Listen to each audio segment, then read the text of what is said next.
Next lesson, fourth lesson. அதுல book bag ல இருக்க 5 marks இது EBO இருக்கு. சரியா? So இதுல first வந்து 3 scientist name வந்து என்ன செஞ்சிருந்தோம் ஞாபகத்துல வச்சுக்கணும். அவங்க என்ன கான்ட்ரிபியூட் பண்ணிருக்காங்க அப்படிங்கறத சொல்லணும். புரியுதா? So அதுல firstல இருக்கிறது யாருன்னா Carl Landsteiner. சரியா? So he only discovered antigen A and antigen B on the surface of human organisms. சரியா? So based on the presence or absence of these two antigens, he classified the blood group into three categories. Blood group A from blood group B from blood group O. சொல்ல புரியுதா? இப்ப A antigen இருந்துச்சுன்னா A blood group, B antigen இருந்துச்சுன்னா B blood group, அது மாதிரி எந்த antigen இல்லைன்னா என்னது O blood group. சரிதானா? இந்த மூணு blood group இன்ட்ரோடியூஸ் பண்ணது யாரு?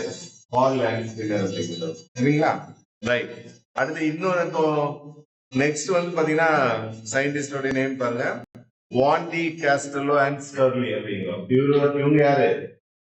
Carl Landsteinerோட ஸ்டூடெண்ட்ஸ். சரியா? they only discovered the rarest blood group called AB blood group. சரியா? AB blood group கண்டுபிடிச்சது லாண்ட்ஸ்டீனருடைய ஸ்டூடெண்ட்ஸ். அவங்க பேரு தான் என்னது வாண்டி காஸ்டெல்லோ அப்புறம் ஸ்கர்லி. சரிதானா?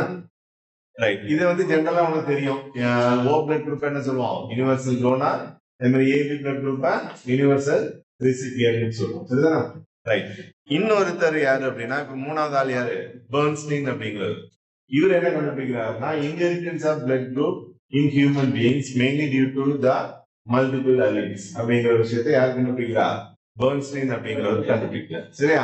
யார் யார் என்னென்ன கண்டுபிடிச்சாங்கிறத ஞாபகம் வச்சுக்காங்க.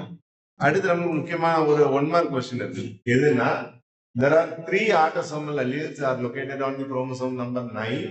They only determine the blood groups in any human being. புரியுதா? அந்த autosomal allelesனா உங்களுக்கு தெரியும். சரியா? அதுல ஒரு 3 alleles தான் என்ன பண்ணுது? blood group வந்து தீர்மானிக்கும். ஓகேவா? ரைட். அப்போ எந்த ஜீன் வந்து பிளட் குரூப்பை வந்து கண்ட்ரோல் பண்ணுதோ the gene controlling blood type has been marked as capital L or capital I. L refers to Landsteiner, I refers to isoagglutinin. சரியா? இப்போ வந்து இந்த I gene இருக்கு எடுத்துட்டீங்கன்னா the I gene exists in 3 different forms. புரியுதா? 3 விதமா அது இருக்கு. அலிலிக் ஃபார்ம்ல இருக்கும்.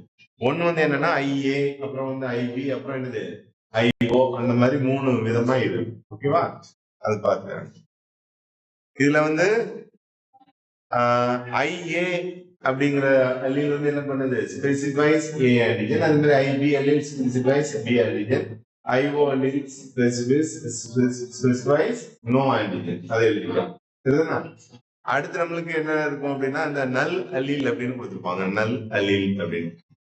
நல் அல்லீல்னா அது இங்க கடைசியில வரும். இதுல வந்து செக்ரீட்டார்ஸ் ஒண்ணு இருக்கும் இல்லையா? அது கூட 2 marks நம்ம எடுத்துக்கலாம், நோட் பண்ணி வச்சுக்கலாம். இப்ப நம்மளுடைய செக்ரீஷன்ஸ்ல முக்கியமா இந்த சலைவர் மாதிரியான செக்ரீஷன்ஸ்ல இந்த ஆன்டிஜன் எதுவுமே இல்லாம இருந்ததுன்னா அதை என்ன சொல்லுவோம்? நான் செக்ரீட்டார்ஸ் சொல்லுவோம். இந்த ஆன்டிஜன் இருந்துச்சுன்னா என்ன சொல்லுவோம்? செக்ரீட்டார்ஸ் சொல்லுவோம். சொல்ல முடியுங்களா? இப்ப ஏ ஆன்டிஜன் சொன்னோம், பி ஆன்டிஜன் சொல்றோம் இல்லையா? இந்த மாதிரியான ஆன்டிஜன்ஸ் வந்து உங்களுடைய செக்ரீஷன்ஸ் முக்கியமா வந்து சலைவர் மாதிரியான செக்ரீஷன்ஸ் இருந்துச்சுன்னா உங்களுக்கு பேரு பேரு செக்ரீட்டார்ஸ் பேரு, இல்லைன்னா நான் செக்ரீட்டார்ஸ் பேரு. சரியா? சோ அடுத்து வரக்கூடிய பேராகிராஃப் தான் ரொம்ப முக்கியம். இதுலதான் நிறைய பேர் என்ன செய்யறது? மிஸ்டேக் பண்றது. கரெக்டா எழுதாம தடுமாறும். சரிங்களா? இது வரைக்கும் கரெக்டா எழுதுவாங்க. அதுக்கு அடுத்துதான் கொஞ்சம் டிஃபிகல்ட்டா ஃபீல் பண்றது. தெளிவா எப்படி எழுதுறதுன்னு பாருங்க.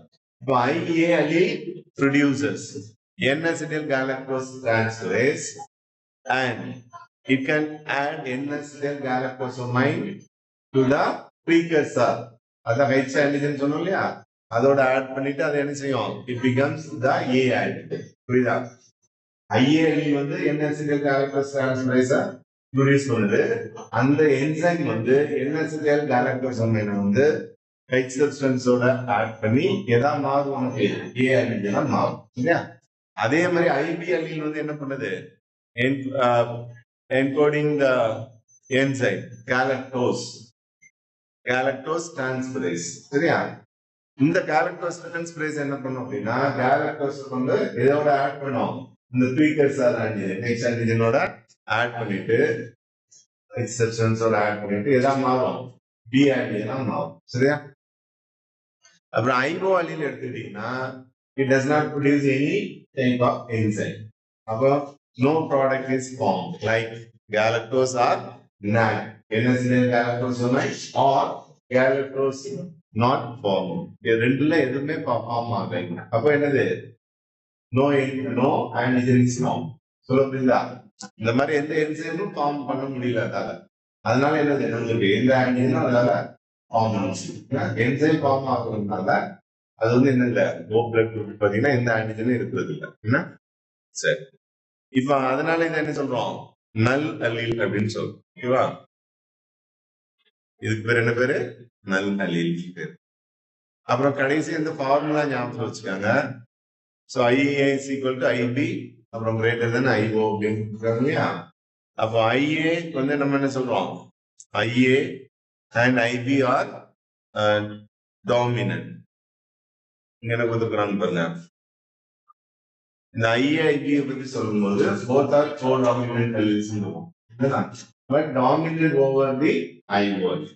சரியா. ஐஏயும் ஐபியும் என்ன சொல்றோம் co-dominant allele சொல்றோம் but dominant over the IO allele. ஓகேவா.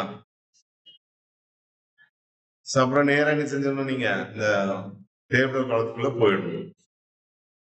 இது நல்லா கவனிச்சுக்க. ஃபர்ஸ்ட் வந்து ஜீனோடைப் எழுதிக்கலாம் அல்லது பிளட் குரூப் எழுதிக்கலாம். ஏன்னா ஏ பிளட் குரூப் பி அப்புறம் ஏபி அப்புறம் ஓ சரிதானா.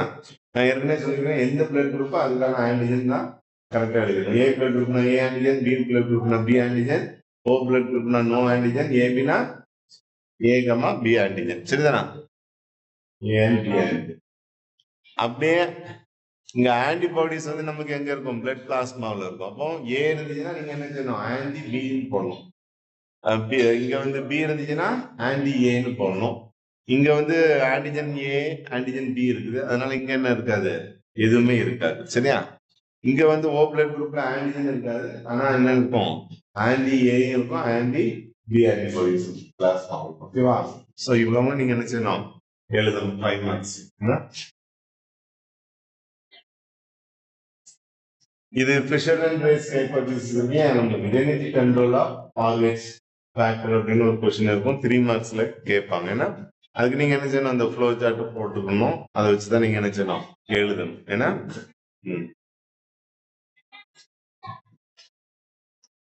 சரி ஃபர்ஸ்ட் வந்து ஃபிஷர் அண்ட் ரேஸ் ஹைபோதீசிஸ்.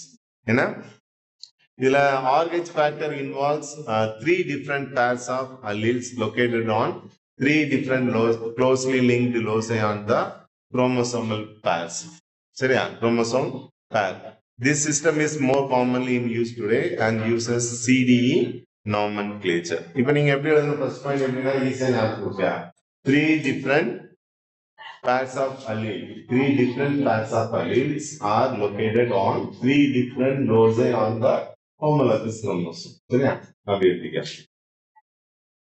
அடுத்து என்ன எழுதணும்னா the possible genotypes capital C or small c அதே மாதிரி capital D or small d அதே மாதிரி என்னது capital E or small d from each chromosome. அது போட்டுட்டு என்ன செஞ்சணும் நீங்க இந்த பிராக்கெட்ல கொடுத்துருக்காங்க இதை பிராக்கெட்ல போட்டு எழுதணும் அது என்ன காம்பினேஷன்ல கிடைக்கும் அப்படிங்கிறது. என்ன பாசிபிள் ஜீனோடைப்ஸ் தான் இது.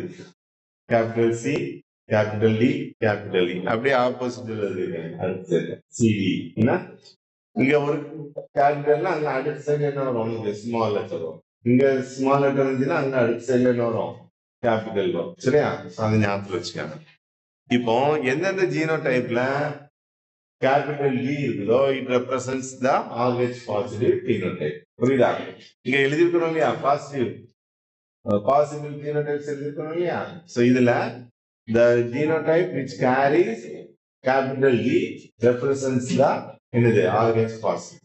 அதே மாதிரி the genotype which carries small d represents என்னது RH negative phenotype. சொல்ல புரிஞ்சுதா.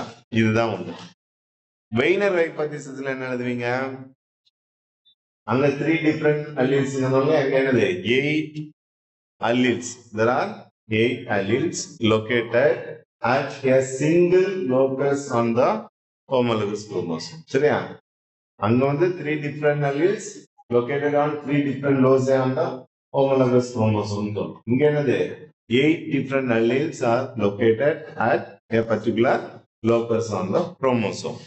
இப்போ இங்க வந்து the genotypes which carries or allele will produce RH positive. புரியுதா? எந்த ஜீனோடைப்ல கேபிட்டல் R இருக்குதோ அதை வந்து நம்ம என்ன சொல்றோம் RH பாசிட்டிவ் சொல்றோம். புரியுதா? எந்த ஜீனோடைப்ல டபுள் ரிசெசிவ் ஜீனோடைப் இருக்குதோ இப்போ ஸ்மால் ஆர் அப்புறம் ஸ்மால் ஆர் ஒன் இப்படி இருக்கு இல்லையா? ஸோ இந்த மாதிரி ஏதாவது இருந்துச்சுன்னா அது என்ன சொல்றோம் நம்ம இப்படி இருந்துச்சுன்னா அது வந்து என்னது RH நெகட்டிவ். புரியுதா? கேபிட்டல் ஆர் வந்துச்சுன்னா அது வந்து பாசிட்டிவ்னு சொல்றோம். அதே மாதிரி இந்த ரிசெசிவ் டபுள் ரிசெசிவ்ல கண்டிஷன்ல இருந்துச்சுன்னா அது என்ன சொல்றோம் RH நெகட்டிவ் அப்படின்னு. புரியுதா? ஸோ இது வரைக்கும் உங்களுக்கு ஒரு 3 மார்க். சரியா? புரியுதா?